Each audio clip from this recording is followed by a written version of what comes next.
ഓം നമോ ഭഗവതേ വാസുദേവായ. ഓം നമോ ഭഗവതേ വാസുദേവായ.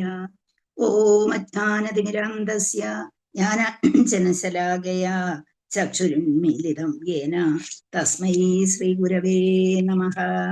ഗുരവേ ഗൗരചന്ദ്രായ രാധികായൈ തദാലയേ കൃഷ്ണായ കൃഷ്ണഭക്തായ തദ്ഭക്തായ നമോ നമഃ.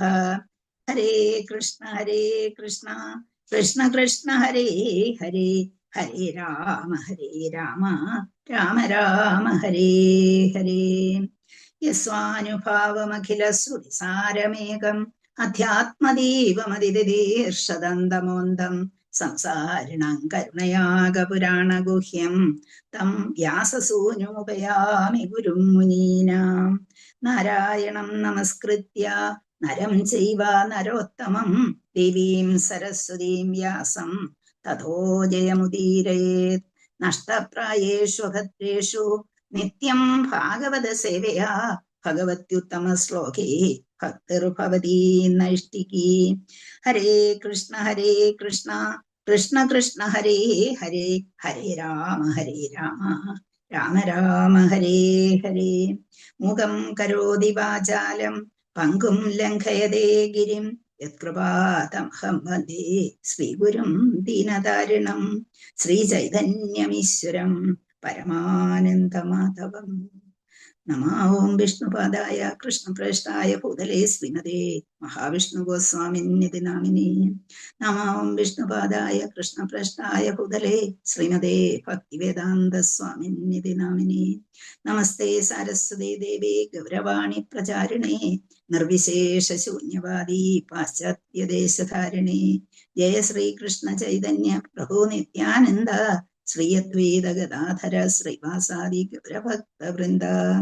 ഹരേ കൃഷ്ണ കൃഷ്ണ കൃഷ്ണ ഹരേ ഹരേ, ഹരേ രാമ രാമ രാമ ഹരേ ഹരേ.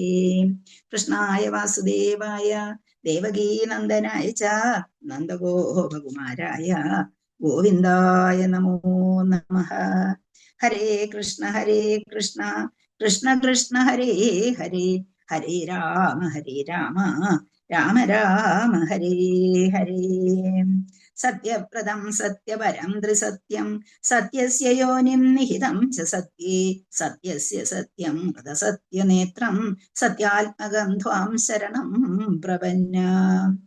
ത്വയംബുജാക്ഷാഖില സത്വധാംനി സമാധിനാവേശിതചേതസൈകേ തത്പാദബോധേന മഹത്കൃതേന കുർവന്തി ഗോവത്സവദം ഭവക്തിം. ഹരേ കൃഷ്ണ കൃഷ്ണ കൃഷ്ണ ഹരേ ഹരേ, ഹരേ രാമ രാമ രാമ ഹരേ ഹരേ. ഹരേ കൃഷ്ണ. എല്ലാവർക്കും ഒരു ഭാഗവതം ക്ലാസ്സിലേക്ക് കൂടി സ്വാഗതം. ഹരേ കൃഷ്ണ.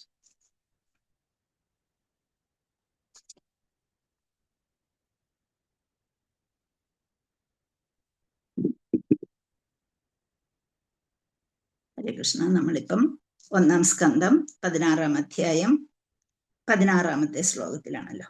ഹരേ കൃഷ്ണ. 16-ാമത്തെ ശ്ലോകത്തിലേക്ക് ഇന്ന് കടക്കുകയാണ്. നമ്മളെ കഴിഞ്ഞ ദിവസം എന്തൊക്കെയാ പഠിച്ചിരുന്നതെന്ന് ആരെങ്കിലും ഒന്ന് റിവ്യൂ ചെയ്തേ. ഹരേ കൃഷ്ണ.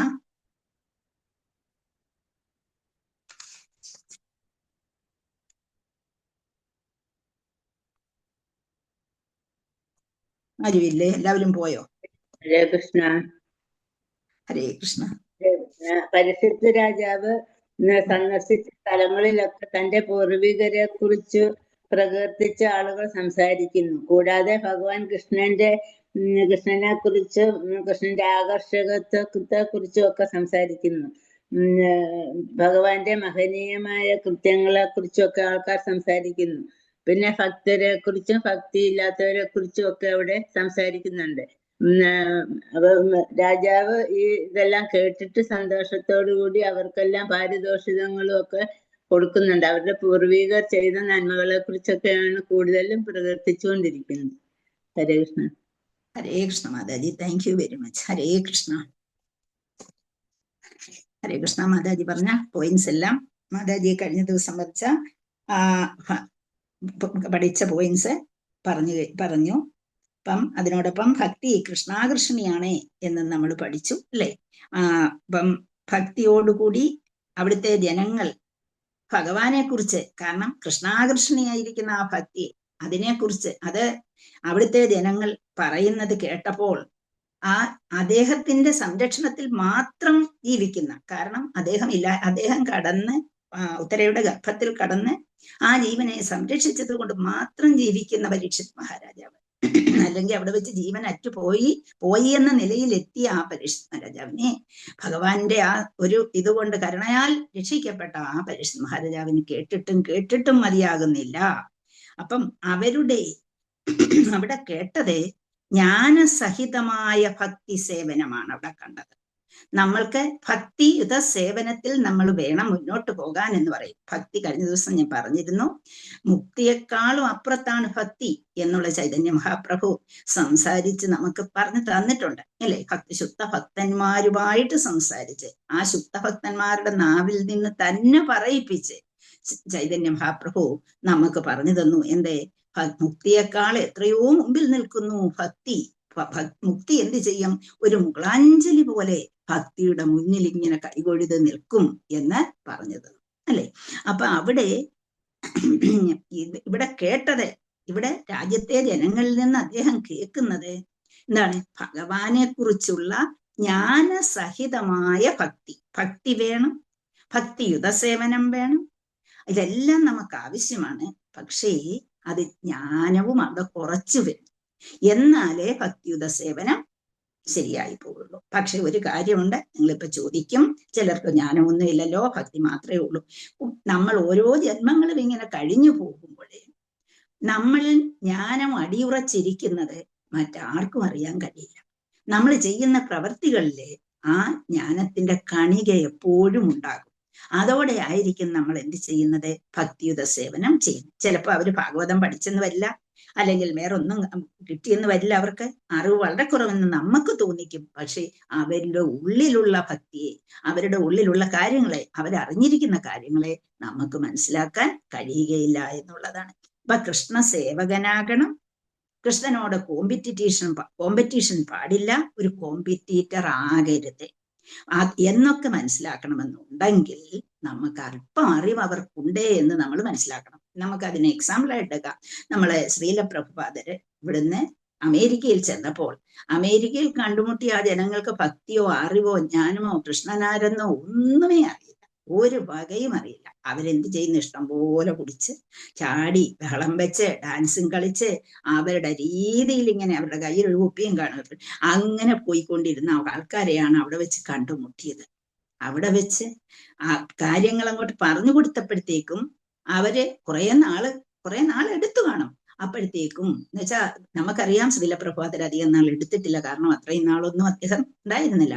അങ്ങനെ അദ്ദേഹം പറഞ്ഞു കൊടുത്ത കാര്യങ്ങൾ ആ മനസ്സിലേക്ക് കയറ്റി വിടാൻ കഴിഞ്ഞു എന്നുള്ളത് അവർക്ക് നേരത്തെ തന്നെ അവര് ഭക്തി, ഏതോ ജന്മത്തിലെ ഭക്തി അവരിൽ അന്തർലീനമായി ഉറഞ്ഞു കിടന്നിരുന്നു. അതിനെ ഉണർത്തിയെടുക്കുകയാണ് പ്രഭുപാദര് ചെയ്തത് എന്ന് നമുക്കറിയാം. അപ്പൊ അവിടെ ആരാണ് ഭക്തര്, ആരാണ് ഭക്തി ഇല്ലാത്തവര് എന്നൊന്നും നമുക്ക് പറയാൻ കഴിയില്ല. നമ്മൾ കൊടുക്കുന്ന ടാബ്ലറ്റ് അനുസരിച്ച് നമ്മൾ കൊടുക്കുന്നത് എന്തോ, കാരണം ഇപ്പം നിങ്ങൾ ഓരോരുത്തരും ഭക്തരാവാൻ വേണ്ടിയാണ് നിങ്ങൾ ഈ പ്രയത്നം ഒക്കെ ചെയ്യുന്നത്. അപ്പൊ നമ്മളിലുള്ള ആ അറിവിനെ മറ്റുള്ളവർക്ക് കൂടി പറഞ്ഞു കൊടുക്കുമ്പോൾ അപ്പൊ എത്ര പേര് അതിന് തയ്യാറായി വരും എന്നുള്ളത് അവരിൽ അന്തർലീനമായിരിക്കുന്ന ശുദ്ധമായ ഭക്തി അനുസരിച്ച് പണ്ടേ അവർ നേടിയെടുത്തിട്ടുള്ള കാര്യങ്ങൾ അവരിൽ ഉള്ളത് കൊണ്ടാണ് നമ്മളിപ്പൊ പറഞ്ഞു കൊടുക്കുമ്പോൾ ആരെങ്കിലും നമ്മളിലേക്ക് വരുന്ന ആ രീതിയിലേക്ക് വരുന്നുണ്ട് എങ്കിൽ അതിന് കാരണം നമ്മളല്ല, അവരുടെ മനസ്സിൽ അന്തർലീനമായിട്ടുണ്ടായിരുന്നു എന്നുള്ളതാണ് നമ്മൾ ഓർക്കേണ്ടത്. അപ്പൊ ഇവിടെ ഈ ജനങ്ങളെല്ലാം അവരിൽ അടിഞ്ഞുറഞ്ഞു കിടന്നിരുന്ന ഭക്തി അത് ഉണ്ട് എന്നുള്ളത് പരീക്ഷിത് മഹാരാജാവിന് കണ്ടെത്താൻ കഴിഞ്ഞു. അപ്പം ശ്രീകൃഷ്ണ ഭഗവാന്റെ നിഖില കർമ്മങ്ങളും അവരുടെ സ്വാഗത വചനങ്ങളിൽ ഉണ്ടായിരുന്നു. അപ്പം ഇതുപോലെ അവിടെ അവർക്ക് മനസ്സിലാക്കുകയും ചെയ്തിരുന്നു. എന്ത് മനസ്സിലാക്കിയിരുന്നു? പാണ്ഡവരെ പോലെയുള്ള സ്വഭക്തരെ കുരുക്ഷേത്ര യുദ്ധക്കളമാകുന്ന കുരുക്കിൽ അകപ്പെടുത്താത്ത പക്ഷം ഭഗവത്ഗീതോപദേശം നമ്മൾക്ക് കിട്ടുമായിരുന്നില്ല എന്നും മനസ്സിലാക്കിയിരുന്നു. അപ്പൊ അത്രമാത്രം അറിവ് അവർക്ക് ഉണ്ടായിരുന്നു എന്നുള്ളതാണ് നമ്മൾ അവിടെ നിന്ന് മനസ്സിലാക്കേണ്ടത്. അപ്പൊ നമുക്കിനിയും അടുത്ത ശ്ലോകത്തിലേക്ക് പോകാം. 16-ാമത്തെ ശ്ലോകമാണ്.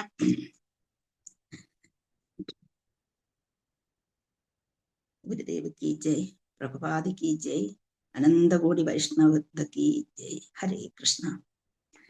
സാരഥ്യപാരശ്ചത സേവന സഖ്യദൗത്യം വിരാസനാനുഗമനസ്തവന പ്രണാമാൻ സ്നിഗ്ധേഷു പാണ്ഡുഷു ജഗത് പ്രണതിം ച വിഷ്ണോ ഭക്തിം കരോതി നൃപതിശ്ചരണാരവിന്ദേ. സാരഥ്യപാരശ്ചത സേവന സഖ്യദൗത്യം വിരാസനാനുഗമനസ്തവന പ്രണാമൻ സ്നിഗ്ധേഷു പാണ്ഡുഷു ജഗത് പ്രണതിം ച വിഷ്ണോർ ഭക്തിം കരോതി നൃപതിശ്ചരണാരവിന്ദേ. സാരഥ്യ പാരഷദ സേവന സഖ്യ ദൗത്യ. അവിടെ സാരഥ്യ എന്ന് പറയുന്നത് സാരഥിയായി ഒരാളുടെ സാരഥിയായുള്ള സേവനം സ്വീകരിച്ചു. പാരഷദ എന്ന് പറയുമ്പോഴേ അവിടെ നമുക്കറിയാം രാജസൂയത്തിന്റെ കാർമ്മിക സ്ഥാനം സ്വീകരിച്ചിരുന്നത് ഭഗവാനാണ് എന്നുള്ളത്. പിന്നെയോ സേവനം, പാരഷദ സേവനം, ഭഗവത് സേവനത്തിൽ മനസ്സിനെ സദാ വ്യാപൃതമാക്കുന്നവരുടെ എന്ന് വെച്ചാൽ സേവനം ചെയ്യുന്നവരുടെ. സഖ്യ, സഖ്യം ഭഗവാനെ സഖാവായി കരുതുന്നവരുടെ. ദൗത്യ, ഒരു ദൂതന്റെ സേവനം ഏറ്റെടുത്തു, ദൂതന്റെ സേവനം ഏറ്റെടുത്തു. പിന്നെ വീരാസന,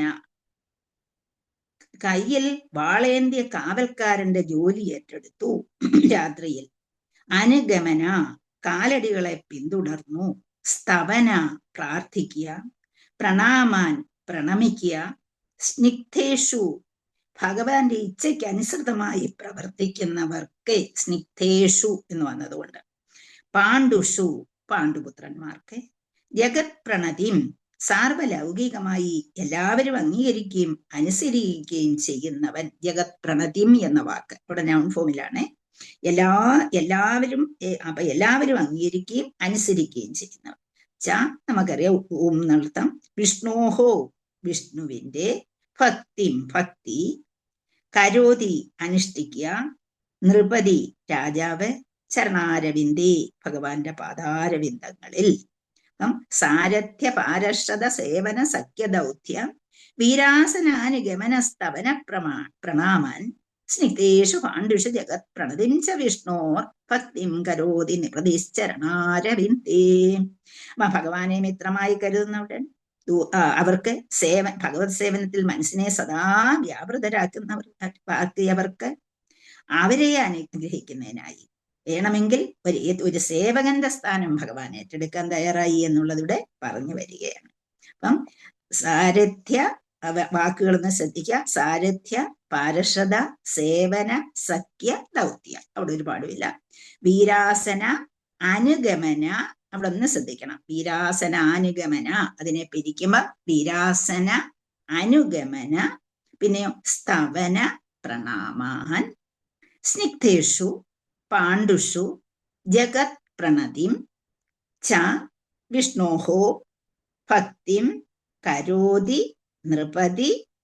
നൃപതി പ്ലസ് ചരണാരവിന്ദേ. ചരണാരവിന്ദേ, ആരുടെ? അരവിന്ദന്റെ ചരണത്തിൽ എന്നുള്ള ചരണാരവിന്ദേ. ഹരേ കൃഷ്ണ. ശ്ലോകം വായിച്ചോളൂ. ഹരേ കൃഷ്ണ മാതാജി, വായിക്കട്ടെ. വായിച്ചോളൂ. നമോ ഭഗവതേ വാസുദേവായ. സാരഥ്യ പാരഷദ സേവന സൗഖ്യ ദൗത്യം വീരാസനാനുഗമന തവ വനപ്രണാമാൻ സ്നിഗ്ധേഷു പാണ്ഡുഷു ജഗത് പ്രണതീം ച വിഷ്ണോർ ഭക്തിം കരോതി നൃപതി ചരണാരവിന്ദേ. ഹരേ കൃഷ്ണ മാതാജി. ഹരേ കൃഷ്ണ മാതാജി. അവിടെ സേവന സഖ്യ, ഹരികൃഷ്ണ വായിച്ചോളൂ എന്ന് പറഞ്ഞു കൊടുത്തോട്ടെ. സഖ്യ ദൗത്യം എന്ന് വേണ്ട, ദൗത്യ മതി. കാരണം അപ്പുറത്ത് മായില്ല, ദൗത്യ. അതുപോലെ വീരാസന അനുഗമന സ്തവന. അപ്പം വീരാസനാനുഗമന സ്തവന. ഹരേ കൃഷ്ണ. അതൊന്ന് ശ്രദ്ധിച്ചോണം. ഹരേ കൃഷ്ണ വായിച്ചോളൂ. ഹരേ കൃഷ്ണ. ഹരപ്രഭാന്ന് വായിക്കണ്ട, അതിന് മുമ്പ് ആരോ വായിക്കാന്ന് പറഞ്ഞു. ഹരേ കൃഷ്ണ. ശ്രീ ഗുരുഭ്യോ നമഃ. ഓം നമോ ഭഗവതേ വാസുദേവായ. ശ്ലോകം 16. സാരഥ്യപാർഷദസേവനസഖ്യദൗത്യ വീരാസനാനുഗമനസ്തവന പ്രണാമാൻ.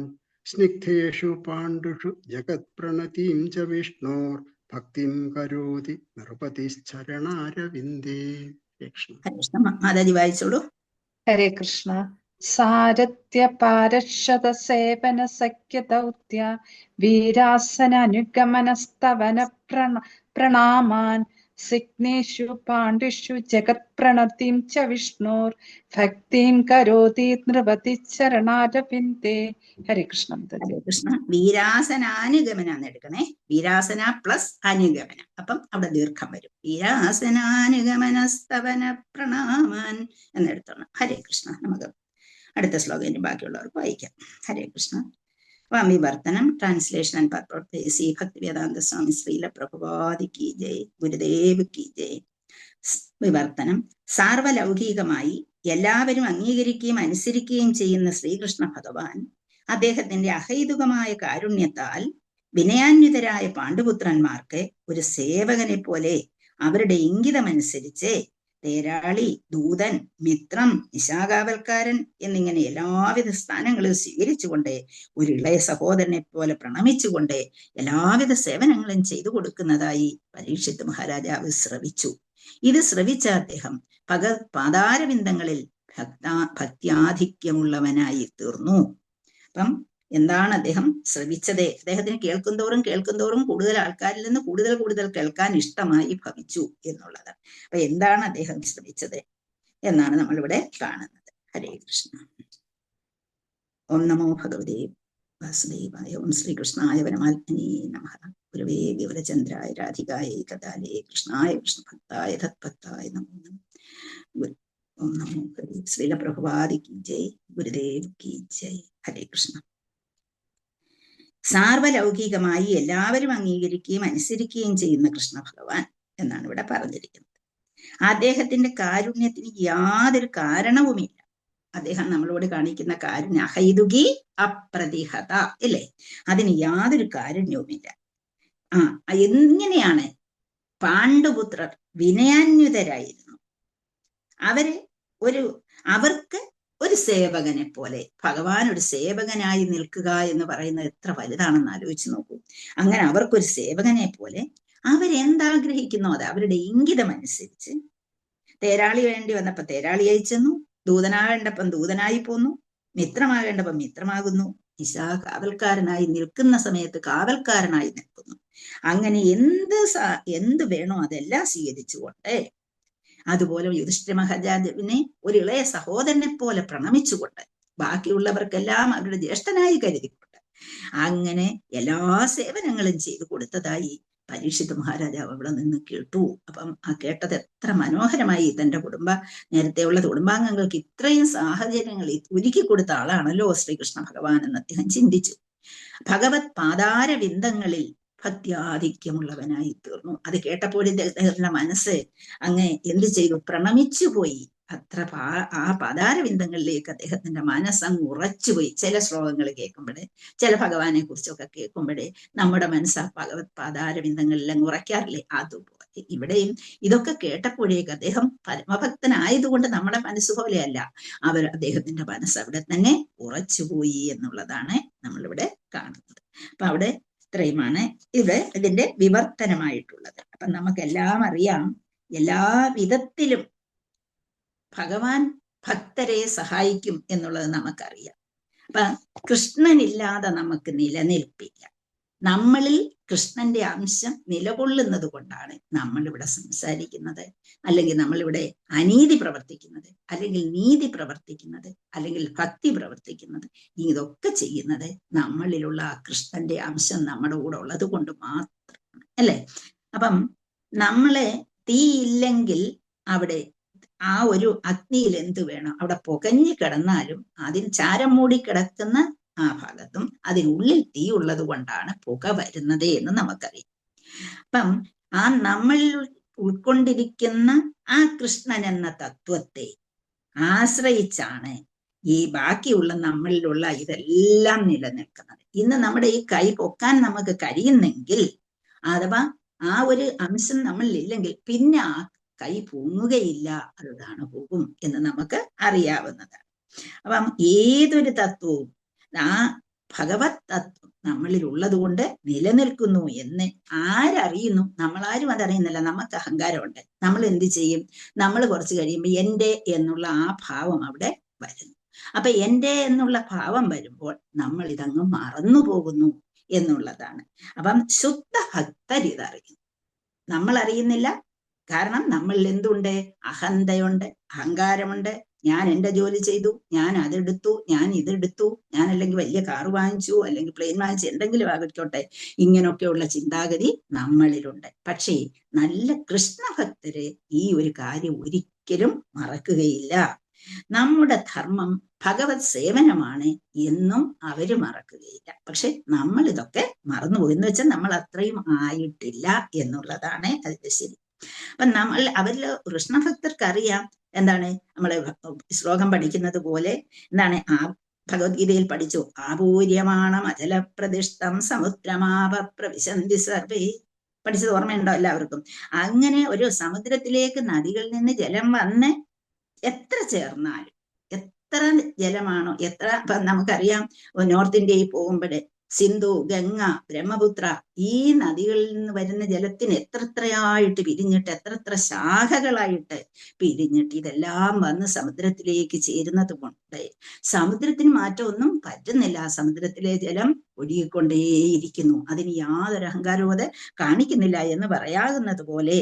അപ്പം ഉത്ക്ഷോഭം ഒന്നും അവിടെ ജലം ഉണ്ടാക്കാത്തത് പോലെ അവിടെ അങ്ങനെ നമ്മളിലേക്ക് വിവിധമായ ആഗ്രഹങ്ങൾ ഇങ്ങനെ ഒഴുകിയെടുത്തിക്കൊണ്ടിരിക്കുകയാണ്. കണ്ണ്, മൂക്ക്, നാക്ക്, തൊക്ക്, ചെവി, ഇതൊക്കെ നമ്മുടെ ഇന്ദ്രിയങ്ങളൊക്കെയും നമ്മളിലേക്ക് ഓരോ ആഗ്രഹങ്ങളും. ഇനിയിപ്പോ ഓണമാണ്, ഓണത്തിന് എന്തെല്ലാം വാങ്ങിച്ചു കൂട്ടണം, എന്തെല്ലാം സാധനങ്ങൾക്ക് വിലക്കുറവ് കിട്ടും, എത്ര തുണിക്ക് എവിടെയാണ് വിലക്കുറവ് കിട്ടുന്നത്, അല്ലെങ്കിൽ പാത്രങ്ങള്, അല്ലെങ്കിൽ സാധനങ്ങള്, ഇങ്ങനെ ഓരോന്നിനെ കുറിച്ചും ആ കടയിൽ അത് കിട്ടുന്നു, അവിടെ വിലക്കുറവ്, ഇവിടെ വിലക്കുറവ്, അങ്ങനെയുള്ള ചിന്താഗതികൾ നമ്മുടെ ചെവിയിൽ ഇങ്ങനെ കേട്ടുകൊണ്ടിരിക്കുകയാണ് അല്ലെ. നമുക്ക് ആരെങ്കിലും എപ്പോഴും ന്യൂസിനകത്ത് ഇത് പറയുകയും എപ്പോഴും ഇത് കേൾക്കുകയും ചെയ്യുക. അങ്ങനെ കേൾക്കുന്നതുപോലെ എന്തെല്ലാം കേട്ടാലും ശരി, അപ്പം ആ തന്നിലേക്ക് ഒഴുകിയെത്തുന്ന ആഗ്രഹങ്ങളാൽ അതിൽ പലതും നമുക്ക് വാങ്ങിച്ചു കൂട്ടണം. കാരണം ഇതൊന്നും തെറ്റല്ല, നമുക്ക് ആവശ്യമുള്ളതാണ്. നമുക്ക് ഭക്തിയുത സേവനം ചെയ്യണമെങ്കിൽ പോലും നമുക്ക് ആവശ്യത്തിന് കാര്യങ്ങൾ നമ്മൾ വാങ്ങിച്ചു വെച്ചേ പറ്റിയുള്ളൂ. അപ്പൊ അങ്ങനെ, പക്ഷേ അത് അമിതമാകരുത് എന്നുള്ളതാണ്. അപ്പൊ നമ്മളിലേക്ക് ഒഴുകിയെത്തുന്ന ആഗ്രഹങ്ങളാൽ എന്ത് സംഭവിക്കുന്നു? പ്രക്ഷുബ്ധനായി തീരരുതേ. ഇപ്പൊ നമുക്ക് പലതും വാങ്ങിക്കാൻ പറ്റിയില്ലെങ്കിൽ നമുക്കവിടെ അയ്യോ എനിക്കത് പറ്റിയില്ലോ എന്നുള്ള വിഷമത്തിലേക്കും പോകരുത്. പറ്റാതെ വരുമ്പോൾ ദേഷ്യവും നമുക്ക് ഉണ്ടാകരുത്. അങ്ങനെ പ്രക്ഷുബ്ധനായി തീരാതെ നമ്മൾ ഏതൊരു പരിതസ്ഥിതിയിലും വന്നാലും നമ്മൾ ശാന്തരായിരിക്കണം എന്നുള്ളതാണ്. അതാണ് അപൂര്യമാണം അജലപ്രതിഷ്ഠം സമുദ്രമാപ പ്രവിശന്തി തത്വത് കാമായം പ്രവിശന്തി സർവേ സശാന്തി ആപ്നോതി എന്ന് പറഞ്ഞിരിക്കുന്നത്. അപ്പൊ ആ ശാന്തി ആത്മോതി, ശാന്തി ലഭിക്കണമെങ്കിൽ അങ്ങനെ മാത്രമാണ് നമുക്ക് മനസ്സിലാക്കുക. അപ്പൊ ഭഗവാനെ സന്തുഷ്ടരാക്കാൻ, ഭഗവാനോടുള്ള പ്രേമം പുനരുജ്ജീവിപ്പിക്കാൻ എന്താണ് നമ്മൾ നേരത്തെ പഠിച്ചു. സവൈ പുംസാം പരോധർമ്മോ യഥോ ഭക്തി അധോക്ഷജേ. എന്താണ് ആ ഭഗവാൻ അധോക്ഷജനായിരിക്കുന്ന ഭഗവാനിലേക്കുള്ള നമ്മുടെ ഭക്തിയെ നമ്മൾ മറന്നു പോകാതെ അതിനെ പുനരുജ്ജീവിപ്പിക്കണം. എങ്ങനെയായുള്ള ഭക്തിയാണത്? അഹൈതുകിയായിരിക്കണം, അപ്രതിഹതയായിരിക്കണം. ഇത് 100,000 പ്രാവശ്യമെങ്കിലും ഇപ്പം നിങ്ങൾ ഓരോരുത്തരുടെ കയ്യിൽ നിന്ന് നിങ്ങൾ ഇത് കേട്ടിട്ടുണ്ടാവും. അത്ര പ്രാധാന്യമേറിയ ശ്ലോകമാണല്ലോ. അപ്പൊ ആ അഹൈതുകിയായി, അകാരണമായി, അതുപോലെ അപ്രതിഹത, ഒരു തടസ്സവുമില്ലാതെ ആ ചെയ്തുകൊണ്ടേയിരിക്കണം. അപ്പോഴാണ് നമുക്ക് ഭക്തി നമ്മുടെ മനസ്സിൽ ഉറപ്പിച്ചെടുക്കാൻ കഴിയുക. അങ്ങനെ ആ ഒരു ഇതിലേക്ക് ഏത് ആപത്തിലും ഇവരിങ്ങനെയുള്ളവർ ശാന്തരായിരിക്കും. അപ്പം മനസ്സിനെ ഉറപ്പിച്ചുകൊണ്ട് മനസ്സിലേക്ക് എന്തെല്ലാം വികാരങ്ങൾ വന്നാലും ശരി അതിനെല്ലാം അതിൻ്റെ പാടേ വിട്ടുകൊണ്ട് അങ്ങനെ ഉറച്ചു നിൽക്കുന്നവന് മാത്രമേ ആ ഭക്തിയിൽ വളരെ പ്രസന്നമായി മുന്നോട്ട് പോകാൻ കഴിയുള്ളൂ എന്ന് നമ്മൾ മനസ്സിലാക്കണം. അപ്പൊ ഇവിടെ പാണ്ഡവരെ കുറിച്ചാണ് പറയുന്നത്. അവർ പരിശുദ്ധ ഭക്തരായിരുന്നു. എന്തെല്ലാം പ്രശ്നങ്ങളാണ് അവർക്കുണ്ടായിട്ടുള്ളത് എന്ന് നമുക്കറിയാം. അവർക്കില്ലാത്ത പ്രശ്നം ഉണ്ടായിരുന്നു എന്ന് പോലും നമുക്ക് തോന്നിപ്പോകും എന്നുള്ളതാണ്. അപ്പൊ അവരെല്ലാം ഏത് പ്രശ്നം വരുമ്പോഴും അവരാരെ അഭയം പ്രാപിച്ചു. ഏത് പ്രശ്നം വന്നാലും ശരി ഇതൊന്നും അവരെ ബാധിച്ചില്ല. അവർ വീണ്ടും വീണ്ടും പ്രശ്നത്തിൽ ചെന്ന് ചാടുകയാണ് ചെയ്യുന്നത്. പ്രശ്നത്തിൽ കിടന്ന് മുഴുകുകയാണ് അവര് ചെയ്തത് എന്നുള്ളത് നമുക്കറിയാം. അപ്പൊ അങ്ങനെ ഭഗവാനോടുള്ള പ്രേമത്തിൽ അങ്ങേറ്റം ഉറച്ചു നിന്നവരായിരുന്നു പാണ്ഡവര്. അപ്പം അവർക്കെല്ലാമായി ഏതൊരു അവസരത്തിലും ഭഗവാൻ ഉണ്ടായിരുന്നു. ഭഗവാൻ പരമപുരുഷനാണെന്നും ആത്മീയ ഗുരുവാണ്, ആരാധ്യ ദേവനാണ്, മാർഗദർശിയാണ്, സാരഥിയാണ്, മിത്രമാണ്, സേവകനാണ്, ദൂതനാണ്. ഇങ്ങനൊക്കെ അവരുടെ മുന്നിൽ അങ്ങ് കളിയാടി ഭഗവാൻ എന്നുള്ളതാണ്. അപ്പം ഒരു പരിശുദ്ധ ഭക്തന്റെ മുന്നിൽ, പരിശുദ്ധ ഭക്തൻ ആരാണെന്ന് നമ്മളെ മനസ്സിലാക്കി എടുത്തിട്ട് നമ്മളെ ചൈതന്യ മഹാപ്രഭു പറഞ്ഞിട്ടുണ്ട്. എന്താ പറഞ്ഞു തന്നിരിക്കുന്നത്? ചെയ്തോദർപ്പണമാർജനം, അല്ലെ? മനസ്സിലുള്ള ആ ഒരു ഇതിനെ എല്ലാം മാറ്റിയെടുത്തിട്ട്, എങ്ങനെ മാറ്റിയെടുക്കാം? ആരെങ്കിലും പറയൂ, എങ്ങനെയാണ് നമ്മൾ നമ്മുടെ ഈ മനസ്സിലുള്ള ഇതിനെയൊക്കെ മാറ്റിക്കളയുക? നമ്മൾ എത്ര ശ്രമിച്ചാലും പറ്റുന്നില്ല. അതിനൊരു വഴി എന്തൊക്കെയാ പറഞ്ഞു തന്നിരിക്കുന്നത് നമുക്ക്? ചേതോദർപ്പണമാർജനം, മനസ്സിനെ മാറ്റിയെടുക്കാൻ വലിയ പ്രയാസമാണെന്ന് അർജുനനോട് പോലും ഭഗവാൻ പറഞ്ഞു കൊടുത്തു. അർജുനൻ ചോദിച്ചപ്പോ ഭഗവാൻ പറഞ്ഞു അത് വലിയ പാടാ. പക്ഷെ എന്താണ് ചെയ്യേണ്ടത്? നമ്മള് നാമജപം, എന്താണ് മനസ്സിനെ നിയന്ത്രിക്കാനായി നമ്മൾ നാമജപം ഏറ്റവും അത്യാവശ്യം. എന്നാ ചോദിക്കും നാമജപം കൊണ്ട്? പക്ഷെ നാമം ജപിച്ച് ജപിച്ച് ഭഗവാനെ മനസ്സിലിട്ട് ജപിച്ച് അങ്ങനെ വേണം. അങ്ങനെ ജപിച്ച് പോകുമ്പോൾ നമ്മുടെ മനസ്സ് എന്താണ്? മിറൽ കണ്ണാടിയിൽ അഴുക്ക് പറ്റിയിരിക്കുന്ന ആ അഴുക്കിനെ തുടച്ച് ശരിക്കും വൃത്തിയാക്കി എടുക്കുമ്പോൾ ആ കണ്ണാടിയിൽ നമ്മളെ കാണാകുന്നത് പോലെ നമ്മുടെ മനസ്സിലുള്ള ഈ കാമക്രോധ മോഹലോഭാദികളെ എല്ലാം മാറ്റാൻ ഭഗവാനെ കുറിച്ച് കേൾക്കുക, ഭഗവാന്റെ ശുദ്ധഭക്തരെ കുറിച്ച് കേൾക്കുക. ഭഗവാനെ കുറിച്ച് കേൾക്കുന്നതിനപ്പുറമാണ് എന്ത്? ഭഗവാന്റെ ശുദ്ധഭക്തരെ കുറിച്ച് കേൾക്കുമ്പോൾ ആ നമ്മുടെ കേട്ട് വരണം. അപ്പോൾ നമുക്ക് എന്തിനാണ് പാണ്ഡവരെ കുറിച്ച് പഠിക്കുന്നത്, എന്തിനാണ് ഇങ്ങനെ ആവശ്യമില്ലാതെ എന്നും പറഞ്ഞു തരുന്നത് എന്നൊക്കെ നമുക്ക് തോന്നാം. പക്ഷെ ഇത് കേട്ട് നമ്മളെ മനസ്സിലുള്ള മാലിന്യങ്ങൾ മാറിക്കിട്ടണം എന്നുള്ളതാണ്. അപ്പൊ ഇതൊക്കെ ഇങ്ങനൊക്കെ ഭഗവാൻ അവർക്ക് ചെയ്തു. അപ്പൊ പാണ്ഡവർക്കുണ്ടാകുന്ന സുഖാനുഭൂതികൾ ഭഗവാനും പാണ്ഡവർക്കും പരസ്പര പൂരകങ്ങളാണ്. അപ്പൊ നമുക്ക് തോന്നും പാണ്ഡവർക്ക് സുഖാനുഭൂതി ഉണ്ടായിട്ടുണ്ടോ എന്ന് നമുക്ക് തോന്നും, അല്ലേ? പക്ഷേ അവരീ വന്ന ദുഃഖത്തിലൊന്നും ബാധിച്ചിരുന്നില്ല. ആ ദുഃഖത്തെ ഒന്നും ബാധിക്കുന്നവരായിരുന്നില്ല. അവരതൊക്കെയും ഭഗവാന്റെ പാദങ്ങളിലേക്ക് അങ്ങ് ഇട്ടുകൊടുത്തു എന്നുള്ളതാണ്. അപ്പം ഭക്തന്മാരുടെ വൈകാര്യ ഉണർവുകളെ സംബന്ധിക്കുന്ന ഭഗവാന്റെ അതീന്ദ്രിയ അന്യോന്യതയെ ഒരു പരിശുദ്ധ ഭഗവത് ഭക്തൻ എന്ന നിലയിൽ പരീക്ഷിത് മഹാരാജാവിന് പ്രശംസിക്കാൻ കഴിയും. അങ്ങനെ ആ ഒരു രീതി പാണ്ഡവർ എങ്ങനെയാണ് ഭഗവാന്റെ ലീഡർഷിപ്പിൽ കഴിഞ്ഞത് എന്ന് പറയുന്നത് എത്ര ഭാഗ്യമുള്ളവരാണ് എന്നുള്ളത് നമുക്കറിയാം. എന്തുകൊണ്ടാണ് അവരുടെ ഭാഗ്യമല്ല? ഭഗവാനെ സേവിക്കുന്നതിനായിട്ടാണ് അവരിവിടെ വന്നതെന്ന് നമുക്കറിയാം. പക്ഷെ ഇവിടെ വന്നു കഴിഞ്ഞപ്പോൾ അവർ പ്രശ്നങ്ങളിൽ അകപ്പെടുകയും ആ പ്രശ്നങ്ങളിൽ നിന്ന് ഭഗവാൻ അവരെ സംരക്ഷിക്കുകയും ചെയ്തു എന്നുള്ളത്. അപ്പൊ സ്വഭക്തന്മാരുമായിട്ട് ഭഗവാൻ ഇടപെടുന്നത് നമുക്കറിയാം. ബുദ്ധി മഹാറാണി പറഞ്ഞതുപോലെ ഒരു രണ്ട് ആൺകുട്ടികൾ ഇവിടെ കിടന്ന് കളിക്കുന്നത് പോലെയാണ് അവർ രണ്ടുപേരും കളിക്കുന്നത് കാണുന്നത്. ഭഗവാനാണെന്നൊന്നും ആർക്കും തോന്നുകയില്ല. മായാജവനികാശ്ചന്നം അജ്ഞാതോക്ഷജമവ്യയം, അല്ലെ?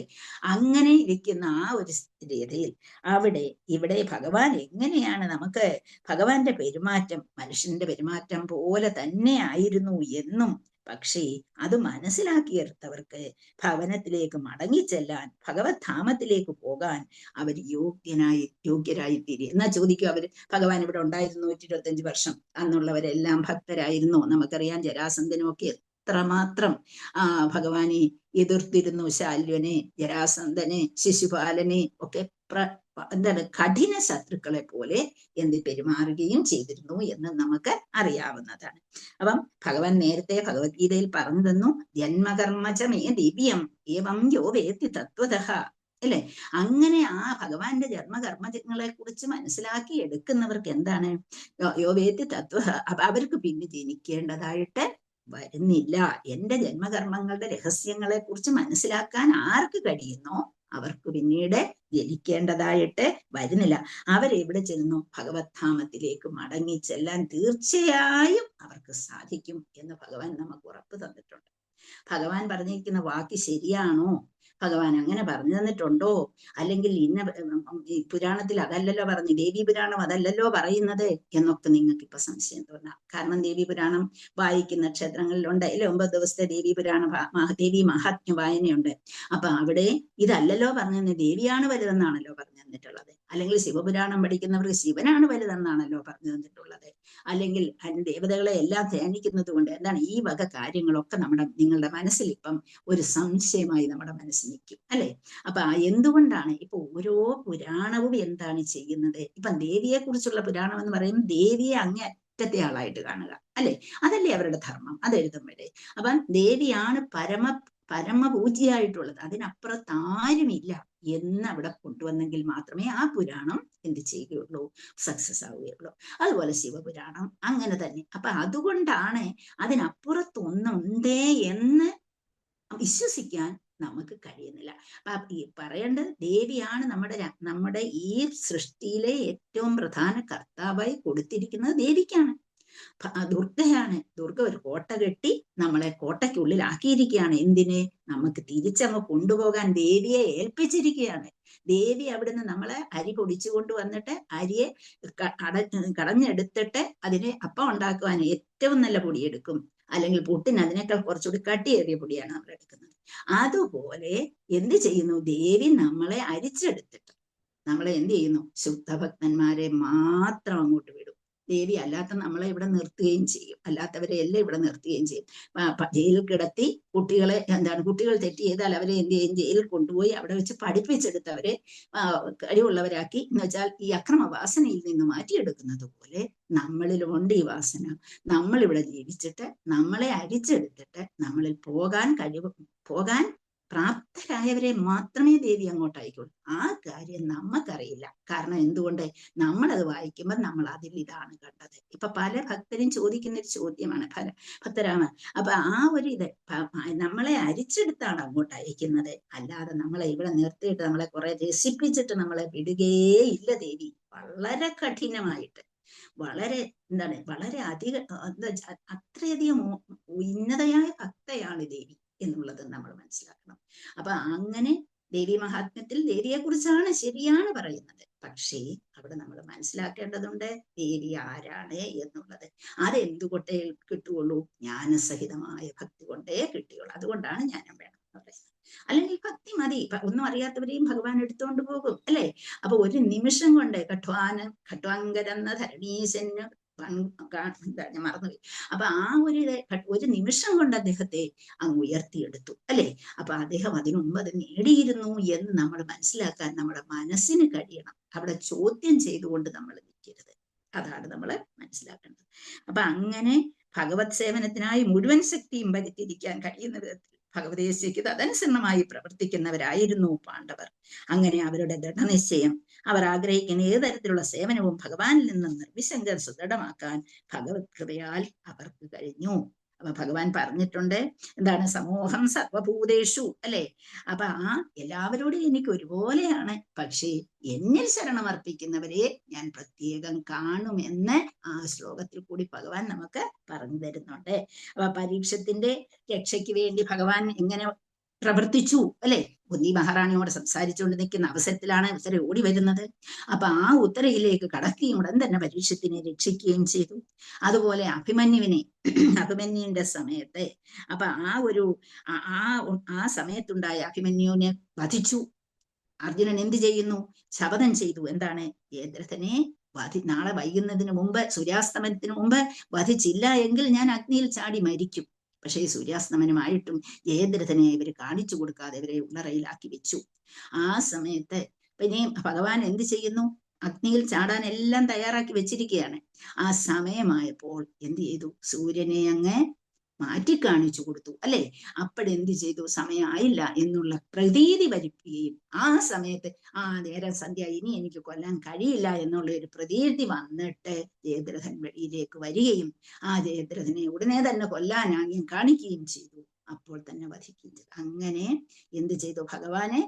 അവിടെ പാണ്ഡവരെ എത്ര വലിയ കരുണയാണ് അർജുനനെ രക്ഷിക്കുന്നത് അവിടെ. അല്ലെങ്കിൽ അർജുനൻ ആ സമയത്ത് അഗ്നിയിൽ ചാടിയേ പറ്റുകയുള്ളൂ, അവിടെ നിന്ന് രക്ഷിച്ചില്ലേ? അതുപോലെ നമുക്കറിയാം ബ്രാഹ്മണപുത്രന്മാരെ ഒരു ബ്രാഹ്മണൻ വന്നിട്ട് എൻ്റെ പുത്രന്മാരെല്ലാം മരിക്കുന്നു, എന്നെ രക്ഷിക്കണം, എനിക്ക് പുത്രനെ വേണമെന്നൊക്കെ ആഗ്രഹിക്കുന്ന അവസരത്ത് വത്സസ്തേനല്ലേ.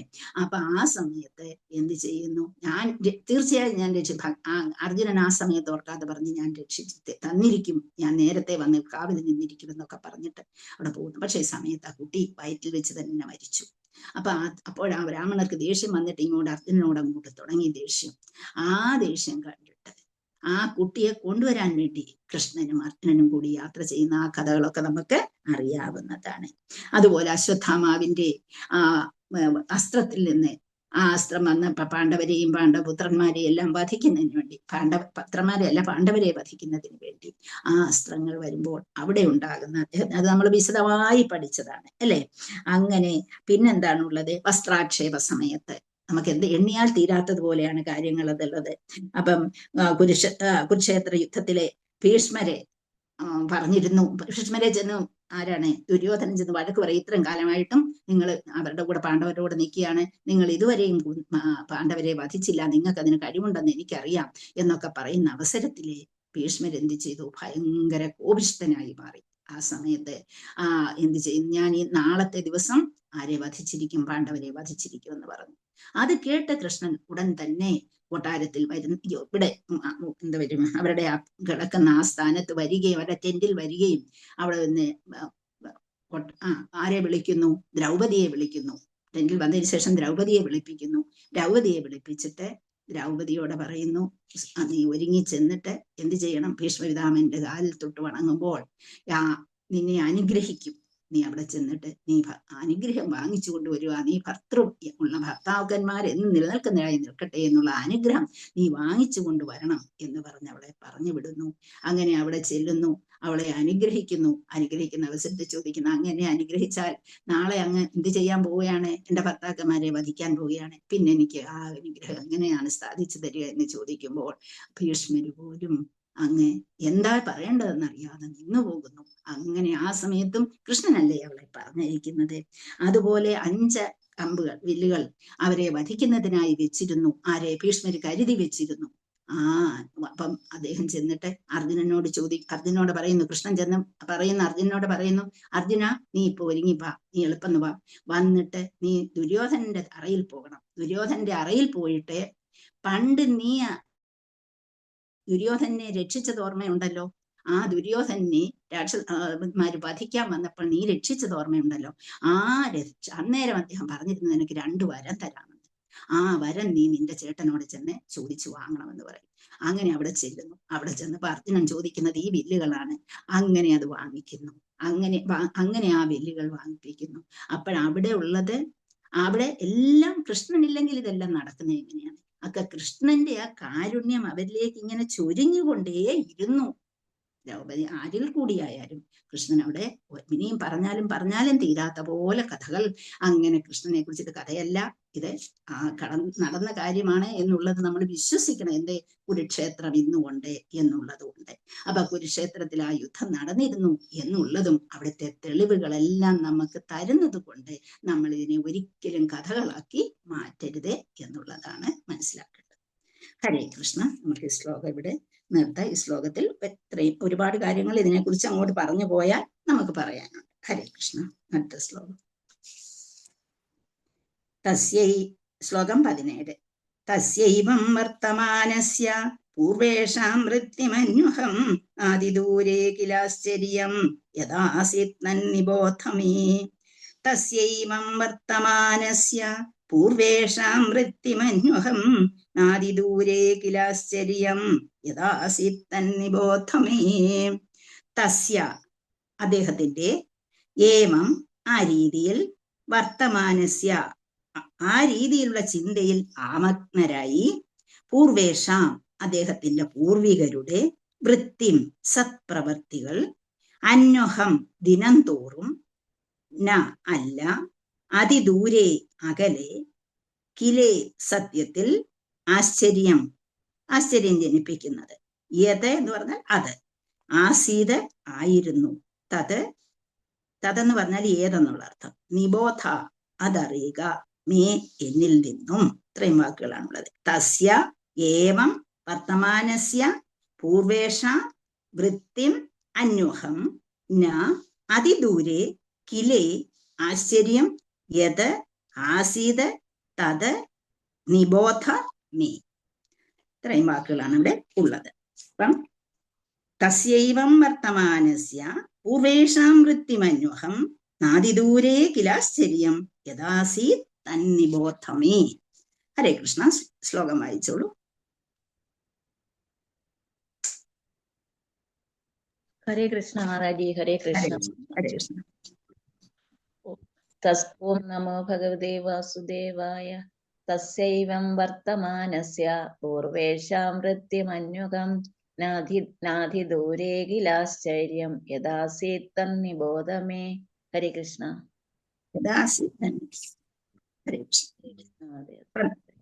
ഇതിനകത്ത് ഇതിന്റെ വിവർത്തനം എടുക്കുമ്പോഴേ ട്രാൻസ്ലേഷൻ ഭക്തിവേദാന്ത സ്വാമി ശ്രീല പ്രഭുവാദിക്കുകയും സ്വപിതാമഹന്മാരുടെ സത്കർമ്മങ്ങൾ ശ്രവിച്ചും അവരെ സ്മരിച്ചും ജീവിതം തള്ളി നീക്കുമ്പോൾ പരീക്ഷിത് മഹാരാജാവിന് എന്ത് സംഭവിച്ചുവെന്ന് ഇപ്പോൾ നിങ്ങൾ എന്നിൽ നിന്ന് ശ്രമിച്ചാൽ. ഇത് കാര്യം പറയുന്നത് ഇങ്ങനെ ദിവസങ്ങൾ തള്ളി നീക്കുകയാണ്. അവരുടെ കാര്യങ്ങളൊക്കെ അവരുടെ ഭഗവാന്റെ കാരുണ്യവും അതുപോലെ തന്റെ പിതാമഹന്മാരുടെ കഴിവും അവരുടെ സത്കർമ്മങ്ങളും ഒക്കെ ശ്രമിച്ചിട്ട് ഓരോ ദിവസം ശരിക്ക് ഭരണം ഇങ്ങനെ നടത്തിക്കൊണ്ടിരിക്കുന്നു.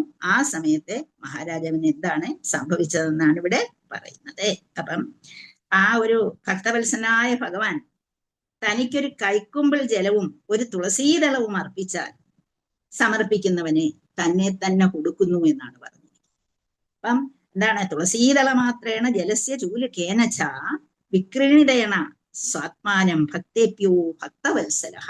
അത്രമാത്രം ഭക്തന്മാരോട് കാരുണ്യമുള്ളതാണ് തുളസീദള മാത്രേണ ജലസ്യ ചൂല് കേനച്ച എന്ന് പറഞ്ഞാൽ ചൈതന്യ യഥാമൃതി പറയുന്നതാണ്. തുളസീദളവും അല്പം എന്താണ് ജലവും തുളസീദളവും ഗംഗാജലവും കൂടി അർപ്പിച്ച് അതിനകത്ത് അർപ്പിക്കുന്നവനെ തന്നെ തന്നെ അങ്ങ് കൊടുക്കുമെന്നാണ് ഭഗവാൻ. അങ്ങനെയുള്ള വ്യക്തിയാണ് ഭഗവാൻ.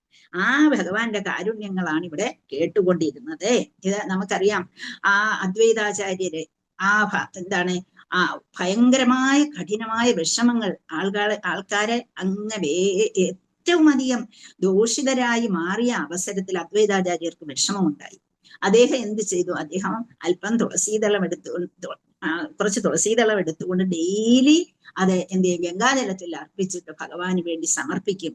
അങ്ങനെ സമർപ്പിച്ചിട്ട് ഭഗവാനെ വരൂ വരൂ എന്ന് വിളിക്കും. ഭഗവാൻ വന്ന് ഇത് എന്താണ് ഇവിടുത്തെ ഈ പ്രശ്നങ്ങളെല്ലാം മാറ്റി തരണേ അതാണ് എന്ന് പ്രാർത്ഥിച്ചുകൊണ്ടേയിരുന്നു. ആ വിളി കേട്ടിട്ടാണ് ഭഗവാൻ ഒരു കാരണം, പല കാരണങ്ങളുണ്ട്, ചൈതന്യ മഹാപ്രഭുവായിട്ട് അവതരിക്കുന്നത് എന്നാണ്. അപ്പൊ അത്രമാത്രം പ്രസന്നനായി തീരും. നമ്മുടെ മനസ്സ് അത്രമാത്രം ശുദ്ധമായി ഭഗവാനോട് പ്രാർത്ഥിക്കുമ്പോൾ ആ ഭഗവാൻ എത്രമാത്രം പ്രസന്നനായി തീരും. അതിനെ നമ്മൾ തുളസീദളങ്ങൾക്ക് അത്ര പ്രാധാന്യം കൊടുക്കണം, ഗംഗാജലത്തിന് അത്ര പ്രാധാന്യം കൊടുക്കണം. അത്ര പ്രാധാന്യം കൊടുക്കണം എന്നുണ്ടെങ്കിൽ നമ്മുടെ മനസ്സിനെ ശുദ്ധമാക്കി എടുക്കേണ്ടിയിരിക്കുന്നു. മനഃശുദ്ധിയാണ് ഏറ്റവും വലിയ ശുദ്ധി എന്ന് പറയുന്നത്. അപ്പൊ ഇവിടെ ഇതൊക്കെ കേട്ട് അവരെ കുറിച്ച് ഓർത്ത് ജീവിതം ഇങ്ങനെ തള്ളി നീക്കിക്കൊണ്ടിരിക്കുകയായിരുന്നു ആര്? പരീക്ഷിത് മഹാരാജൻ. അദ്ദേഹത്തിന് എന്താണ് സംഭവിച്ചത് എന്നുള്ളതാണ് നമ്മൾ ഇത് കേൾക്കുന്നതിനനുസരിച്ച് നമ്മുടെ മനസ്സിന് പ്രാധാന്യം ഉണ്ടാകും. നമ്മൾ ഇതിനകത്ത് പറയുന്നുണ്ട്, ആരാധിതോ യതി ഹരിസ്തപസാദക്കിം എന്ന് വെച്ചാൽ ഭഗവാന് വേണ്ടി ഭഗവാനെ ആരാധിച്ചില്ലെങ്കിൽ എന്ത് സംഭവിച്ചാണ്? ഒരാള് ഭഗവാനെ ആരാധിക്കുന്നെങ്കിൽ അതിന്റെ ഫലം എന്താണ്? നാരാധിതോ യതി അതിന്റെ ഫലം എന്ത് കിട്ടാനാണ്? അപ്പം നമ്മളെ ആരാധിക്കുന്നതിനനുസരിച്ച് നമ്മുടെ മനസ്സിനെ ശുദ്ധമാക്കി എടുക്കാൻ നമുക്ക് കഴിയുന്നു. നാരാധിതോ യതി ഹരിസ്തപസാദക്കിം. ഇനി ഭഗവാനെ ആരാധിച്ചില്ലെങ്കിൽ എന്താ? നമുക്ക് യാതൊരു ഇതുമില്ല. എന്താ? നമ്മളിങ്ങനെ മുങ്ങി ഇതിനകത്തങ്ങ് കിടന്നുകൊണ്ടേയിരിക്കും. അപ്പൊ അങ്ങനെ നമ്മൾ ആരാധിച്ചാൽ എന്തു ഗുണം? ആരാധിച്ചില്ലെങ്കിൽ എന്തു ഗുണം? ഇത് രണ്ടും നമ്മൾ മനസ്സിലാക്കും. അപ്പൊ നമുക്കൊരാപത്ത് വരുമ്പോൾ നമ്മൾ വിചാരിക്കും ഭഗവാനെ ആരാധിച്ചിട്ട് വിളിച്ചിട്ട് എന്ത് ഗുണം വന്നു എന്ന് നമ്മൾ ചോദിക്കും. പക്ഷെ ആ ചോദ്യം നമ്മുടെ ഉള്ളിൽ തട്ടിയുള്ള ചോദ്യമാണ്. അവിടെ എന്തുവരും? എനിക്കിത് വന്നു, അതുകൊണ്ട് ഭഗവാൻ എന്നെ സഹായിച്ചില്ല എന്ന്. പക്ഷെ നമ്മൾ ആരാധിച്ചതിനകത്തെ കുറവുകൾ എത്ര ഉണ്ടായിരുന്നു? ഭഗവാനെ മാത്രമാണോ നമ്മൾ വിളിച്ചത്? ഭഗവാന്റെ ആ ഒരു ചിന്തയോടുകൂടി ഭഗവാൻ രക്ഷിക്കുമെന്ന ഉറപ്പോടുകൂടിയാണോ വിളിച്ചത്? ഏത് കൊടുങ്കാട്ടിലാണെങ്കിലും ഇപ്പൊ നമുക്കൊക്കെ അതുണ്ടോ? നമ്മൾ ഭഗവാൻ ഉണ്ടാകുമെന്ന് പൂർണ്ണമായി വിശ്വസിക്കാൻ നമുക്ക് കഴിയുന്നുണ്ടോ? ഇല്ല. അവിടെയും നമ്മൾ എന്ത് ചെയ്യും? ഗണപതിക്ക് കരിക്കടിക്കാൻ നോക്കും, അല്ലെങ്കിൽ വേറൊന്നും നോക്കും, അല്ലെ? നമുക്ക് അതിലാണ് കൂടുതൽ വിശ്വാസം വരുന്നത്. നമ്മൾ അങ്ങോട്ട് പോകുമ്പോൾ ഭഗവാനും വിചാരിക്കുക അവര് സഹായിക്കട്ടെ, ഇവര് സഹായിക്കട്ടെ എന്നുള്ള രീതിയിൽ പോകും എന്നുള്ളതാണ്. അവിടെ നമ്മളൊരു കഥയെല്ലാം നടന്ന കാര്യമാണ്. കായംകുളത്തിനടുത്ത് ഒരു ബ്രാഹ്മണന് യാത്ര ചെയ്തു പോകുമായിരുന്നു. ആ സമയത്തെ വെള്ളപ്പൊക്കം, ഭയങ്കരമായ വെള്ളപ്പൊക്കം അയാൾ അറിയാതെ സംഭവിച്ചു എന്നും ആ സമയത്ത് അദ്ദേഹം എല്ലാ ദേവന്മാരെയും പ്രാർത്ഥിച്ചു. ഓരോ ദേവന്മാരെയും പ്രാർത്ഥിക്കും. ഓരോ ദേവന്മാരും പ്രത്യക്ഷം. ഇയാൾ എന്ത് ചെയ്യുന്നു? ആദ്യം ഗണപതിയെ വിളിച്ചു. ഗണപതി വരാൻ ഒരുങ്ങിയപ്പോഴത്തേക്ക് സരസ്വതിയെ വിളിച്ചു. സരസ്വതി വരാൻ ഒരുങ്ങിയപ്പോഴത്തേക്ക് പാർവതിയെ വിളിച്ചു. പാർവതി വരാൻ ഒരുങ്ങിയപ്പോഴത്തേക്ക് ബ്രഹ്മാവിനെ വിളിച്ചു. ഇങ്ങനെ ഓരോരുത്തരെയും എല്ലാവരും വരാൻ തയ്യാറായി. പക്ഷെ ആർക്കും ഒന്നും ചെയ്യാൻ കഴിഞ്ഞില്ല എന്നുള്ളത്. അപ്പൊ എല്ലാ ദേവന്മാരെയും ഇങ്ങനെ പിടിച്ചുകൊണ്ടേയിരുന്നു. പക്ഷേ അടിയുറച്ച് ആരെ വിളിച്ചാലും ആ അടിയുറച്ച് വിളിക്കുന്നവരിങ്ങ് എത്തും എന്നുള്ള ആ ഒരു വിശ്വാസം നമ്മളിൽ ഉണ്ടാക്കിയെടുക്കണം. അങ്ങനെ ആ ഒരു വിശ്വാസത്തോടുകൂടി ഏറ്റവും പരമോന്നതനെ വിളിച്ചു കഴിഞ്ഞാൽ ഏത് സമയത്തും ഉണ്ടാകും. നമ്മുടെ സംശയം എന്നുള്ളത് നമ്മുടെ മനസ്സിൽ ഉണ്ടാകരുത്. അപ്പൊ പരീക്ഷണാചാര്യ ഇവരുടെ ആ സ്മരണയെക്കുറിച്ച് ഓർത്തുകൊണ്ട് ഇങ്ങനെ ദിവസങ്ങൾ തള്ളി നീക്കി. അപ്പോൾ എന്താണ് സംഭവിച്ചത് എന്നുള്ളതാണ്. ഇനി അടുത്ത ശ്ലോകം 18 ഇവിടെ പ്രത്യേകിച്ചൊന്നും പറയത്തില്ല. ഭഗവാൻ ഇങ്ങനെ പോയി എന്നുള്ളതാണ്. ധർമ്മപദൈകേൻ ചരൻ വിച്ഛായാമുപലഭ്യകാം പൃച്ഛതി സ്മാശ്രുവദനാം വിവത്സാമിവ മാതരം.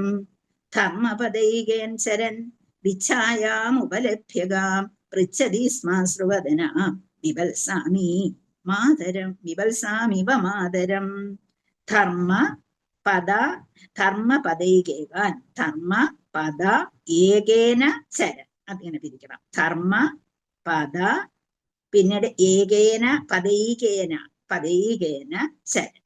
ധർമ്മപദൈകേന ചരൻ, ധർമ്മപദൈകേന ചരൻ വിച്ഛായാം ഉപലഭ്യകാം, വിച്ഛായ ഉപലഭ്യകാം. പിന്നെയോ പൃച്ഛതി സ്മാശ്രുവദനാം, പൃച്ഛതി സ്മ, പിന്നെയോ അശ്രുവദനാം, വിവത്സാം ഇവ മാതരം, വിവത്സാമിവ മാതരം. ധർമ്മ പദൈകേൻ ചരൻ വിച്ഛായാം ഉപലഭ്യകാം പൃച്ഛതി സ്മാശ്രുവദനാം വിവത്സാം ഇവ മാതരം. വായിച്ചോളൂ. ഹരേ കൃഷ്ണ. കൃഷ്ണ വായിച്ചോട്ടെ. വായിച്ചോളൂ. ഹരേ കൃഷ്ണ. ധർമ്മേ പദൈകേന ചരൻ ഇച്ഛായാമുപലഭ്യകാം പൃച്ഛതി സ്മാശ്രുവദനാം വിവത്സാമിവ മാതരം. ഹരേ കൃഷ്ണ. പിന്നെ ഒരു കാര്യം കൂടി, അപ്പം ഈ ശുദ്ധഭക്തരുടെ കാര്യത്തില് നമ്മൾ പറയേണ്ടപ്പോഴേ, ശുദ്ധഭക്തര് എല്ലാവരും ഒരുപോലെയല്ല.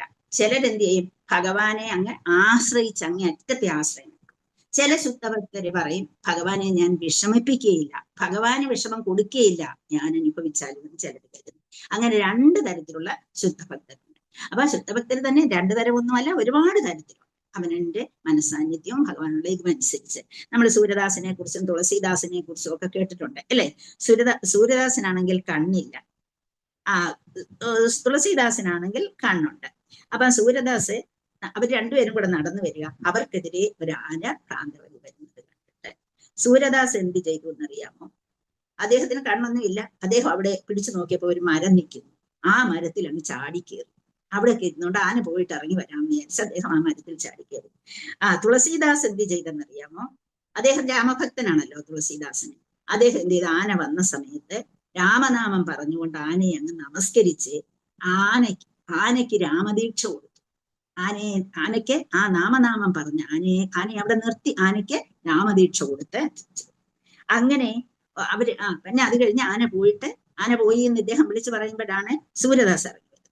അപ്പൊ സൂര്യദാസ് ഇറങ്ങി വന്നു. അപ്പം തുളസീദാസ് സൂര്യദാസിനോട് ചോദിക്കുന്നു, അങ്ങയ്ക്കപ്പം ഭഗവാനിൽ വിശ്വാസമില്ലേ?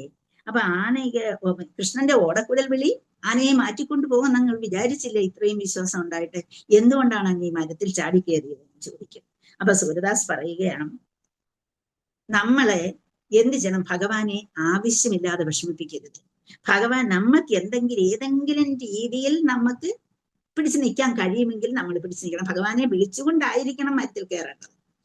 അല്ലെങ്കിൽ നമ്മൾ അവിടെ താഴെ വീണു പോകും, കണ്ണും കാണത്തില്ല, താഴെ വീണു പോകും. അപ്പൊ ഭഗവാനെ ഉറച്ച മനസ്സിൽ ഉറപ്പിച്ചുകൊണ്ടാണ് മരത്തിലേക്ക് ചാടി കയറേണ്ടത്. അല്ല അഹങ്കാരത്തോടെ ആന വരുന്നു, ഞാൻ ചാടി കയറിയേക്കാം എന്നുള്ള വിചാരത്തോടെ ആവരുത്.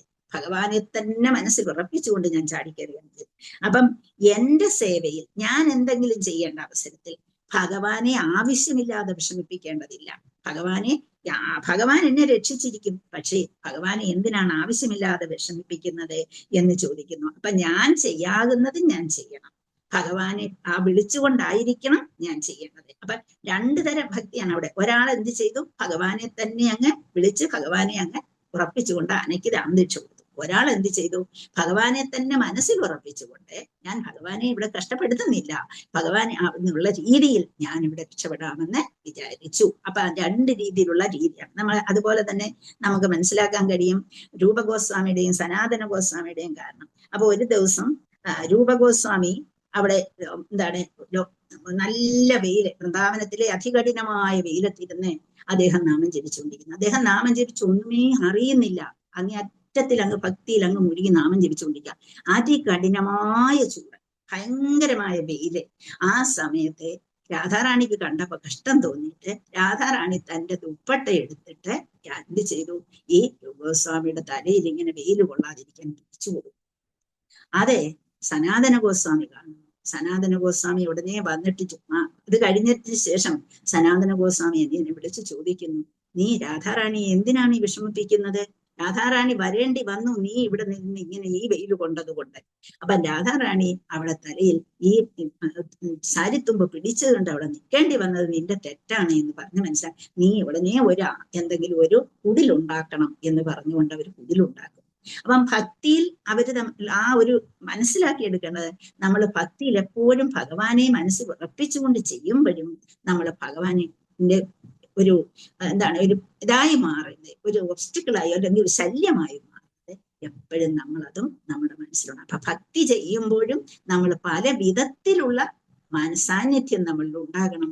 ഭഗവാൻ ആരാണ്? ഭഗവാനെ നമ്മുടെ കൂടെ ഉണ്ടെന്നുള്ള രീതിയിലായിരിക്കണം നമ്മൾ ചെയ്യുന്ന ഭക്തി എന്ന് നമ്മൾ മറക്കരുത്. അപ്പൊ ഇവിടെ എന്താണ് ഇനിയിപ്പൊ കാണാൻ പോകുന്നത് എന്ന് നമ്മൾ നോക്കാം. അപ്പം ശുദ്ധഭക്തരെ കുറിച്ച് ഞാൻ പറഞ്ഞേ ഉള്ളൂ. ഈ കാലിഗ്രാഫി വരുന്നത് അല്ല, പക്ഷെ ശുദ്ധഭക്തരെ പാണ്ഡവരുടെ ഇത് എക്സാമ്പിൾ വെച്ച് മനസ്സിലാക്കാൻ. അപ്പൊ ഇവിടെ ഈ സമയത്ത് ധർമ്മപദൈകേൻ ചരൻ വിച്ഛായാം ഉപലഭ്യകാം പൃച്ഛതി സ്മാശ്രുവദനാം വിവത്സ ഇവ മാതരം. അപ്പം ധർമ്മതത്വങ്ങളുടെ വ്യക്തിത്വമായ യമധർമ്മൻ ഒരു കാളയുടെ രൂപത്തിൽ അലസഗമനം നടത്തുമ്പോൾ ഭൂമിദേവിയുടെ വ്യക്തിത്വത്തെ കുട്ടിയെ നഷ്ടപ്പെട്ട് ദുഃഖിക്കുന്ന ഒരു മാതാവിനെ പോലെ കണ്ടുമുട്ടി. നയനങ്ങളിൽ അശ്രുക്കളോടുകൂടി അവളുടെ ശരീര സൗന്ദര്യം നഷ്ടപ്പെട്ടിരുന്നു. ആകയാൽ ധർമ്മരാജാവ് ഭൂമിദേവിയോട് ഇപ്രകാരം ആരാഞ്ഞു. ഒരു കഥയിലേക്ക് നമ്മൾ കടക്കുകയാണ്. അപ്പൊ ഇവിടെ യമധർമ്മൻ ആരായിട്ട് വന്നു? നമുക്കറിയാം, കാളയും പശു.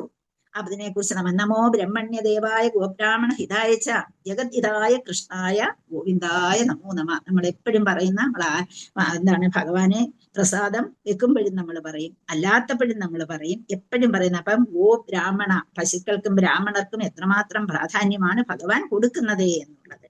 അപ്പം അവിടെ കാളയെയും പശുവിന്റെയും പ്രാധാന്യം പറഞ്ഞിരിക്കുന്നു. യമധർമ്മൻ അപ്പം ധർമ്മതത്വങ്ങളുടെ വ്യക്തിത്വമായ യമധർമ്മൻ ഒരു കാളയുടെ രൂപത്തിലാണ് വരുന്നത്. അപ്പൊ യമധർമ്മനാണ് കാളയുടെ രൂപത്തിൽ വന്നിരിക്കുന്നത്. അതുപോലെ ഭൂമിദേവിയുടെ വ്യക്തിത്വത്തെ ഒരു കുട്ടിയെ നഷ്ടപ്പെട്ട് ദുഃഖിക്കുന്ന ഒരു മാതാവിനെ പോലെ കണ്ടുകൂട്ടി. അപ്പം ഭൂമിദേവിയെ കണ്ടപ്പോഴേ വലിയ സങ്കടത്തോടുകൂടി നിൽക്കുന്നതായി കണ്ടുമുട്ടി. അങ്ങനെ കണ്ണുകളിൽ കസറുകളോടുകൂടി അങ്ങനെ അവളുടെ സൗന്ദര്യം എല്ലാം നഷ്ടപ്പെട്ടു പോയി. അപ്പൊ ധർമ്മരാജാവ് ഭൂമിയോട് ചോദിക്കുന്ന കാര്യങ്ങളാണ് നമ്മളിവിടെ ചോദിച്ചു എന്നാണ് ഇവിടെ പറഞ്ഞിരിക്കുന്നത്. ഭൂമിദേവിയോട് ഇപ്രകാരം ആരാഞ്ഞു എന്നേ പറയുന്നുള്ളൂ. അപ്പം കാള ഇവിടെ പറഞ്ഞിരിക്കുന്ന ധാർമ്മിക തത്വത്തിന്റെ അടയാളമാണ്. നമ്മൾ മനസ്സിലാക്കേണ്ടത് പശു ഭൂമിദേവിയുടെ പ്രതിനിധിയുമാണ് എന്ന് മനസ്സിലാക്കണം. അപ്പം രണ്ടുപേരെ കണ്ടുമുട്ടി. കാളയെ ധാർമ്മിക തത്വത്തിന്റെ അടയാളമായിട്ട് എടുത്തു, പശുവിനെ ഭൂമിദേവിയുടെ പ്രതിനിധിയായിട്ട് എടുത്തു. അപ്പം നമ്മൾ ഭഗവാൻ ഭരിക്കുന്ന സമയത്ത് പശുവും കാളയും എത്രമാത്രം എന്ന് വെച്ചാൽ നമുക്കറിയാം, പശുവിനെയും കളയും കൊണ്ടും കാളകളെയും കൊണ്ടും ഭഗവാൻ എന്ത് ചെയ്യുന്ന വൃന്ദാവനത്തിൽ ഇങ്ങനെ ആടിപ്പാടി നടക്കുന്നത് നമുക്ക് നമ്മുടെ ആ മനസ്സിൽ, ഭാഗവതം വായിച്ചിട്ടുള്ളവരുടെ മനസ്സിൽ ഇങ്ങനെ ഉദിച്ചു നിൽക്കും അല്ലെ. അത്രമാത്രം ആ ലോകത്തിലെ അവരുടെ നന്മ ഉണ്ടാകുമ്പോൾ ലോകത്തിലെ ജനങ്ങൾ എത്രമാത്രം ആനന്ദാവസ്ഥയിലാണെന്ന് നമ്മള് മനസ്സിലാക്കാം. കാളകളെ കൊണ്ട് എന്ത് നേട്ടമാണ് നമുക്കുണ്ടാകുന്നതെന്ന് നമുക്കറിയാം. എന്താണ്? നിലമിടാൻ അവർ സഹായിക്കുന്നുണ്ട്, ധാന്യം ഉണ്ടാകുന്നതിന് അവർ സഹായിക്കുന്നുണ്ട്, അതുപോലെ എല്ലാ വിധത്തിലും. അപ്പം കൃഷി ചെയ്ത് കൃഷിയിൽ നിന്ന് നെല്ല് ഉൽപ്പാദിപ്പിക്കുകയും അല്ലെങ്കിൽ എന്താണ് ഗോതമ്പ് ഉൽപ്പാദിപ്പിക്കുകയോ ഇതൊക്കെ ചെയ്യുന്നതിന് ഇവരുടെ പ്രാധാന്യമുണ്ട്. പിന്നെ പശുവിനെ കുറിച്ചറിയാം, എല്ലാ പോഷക മൂല്യങ്ങളുമുള്ള പാല് നമുക്ക് തരുന്നത് പശുവാണ് എന്ന് നമുക്ക് അറിയാം. അപ്പൊ ഈ കലിയുഗത്തിൽ പശുവും കാളയും കശാപ്പ് ചെയ്യപ്പെടുന്നുണ്ട്. പക്ഷേ അവരുടെ പ്രാധാന്യം എത്രയെന്ന് നമ്മള് മനസ്സിലാക്കുന്നില്ല. അപ്പൊ നമ്മുടെ സംസ്കാരത്തിന്റെ അഭിവൃദ്ധിയിലൂടെ സമൂഹത്തിൽ അച്ചടക്കവും ആത്മവീര്യവും ശരിയായി നിലനിർത്തുവാനും സമാധാനവും സമൃദ്ധിയും അങ്ങനെ പ്രാപ്തമാക്കാനും നമുക്ക് സാധിക്കും. അങ്ങനെ ബ്രാഹ്മണീയ സംസ്കാരം ശിഥിലമാകുമ്പോഴാണ് എന്ത് ചെയ്യുന്ന പശുവും കാളയും നിർമ്മിക്കപ്പെടുന്നതെന്നും അങ്ങനെ ഒരുപാട് ലക്ഷണങ്ങൾ പ്രബലമാകുമെന്നും ഇവിടെ പറയുന്നു. അതിനെ അടുത്ത ശ്ലോകത്തിൽ നമുക്ക് വായിക്കാം. ഹരേ കൃഷ്ണ. നമുക്കിവിടെ നിർത്താം. ഹരേ കൃഷ്ണ. എന്തെങ്കിലും പറയാനോ എന്തെങ്കിലും കൂടി ചേർക്കാനോ ഉണ്ടെങ്കിൽ നിങ്ങൾക്ക് ചേർക്കാം. ഹരേ കൃഷ്ണ.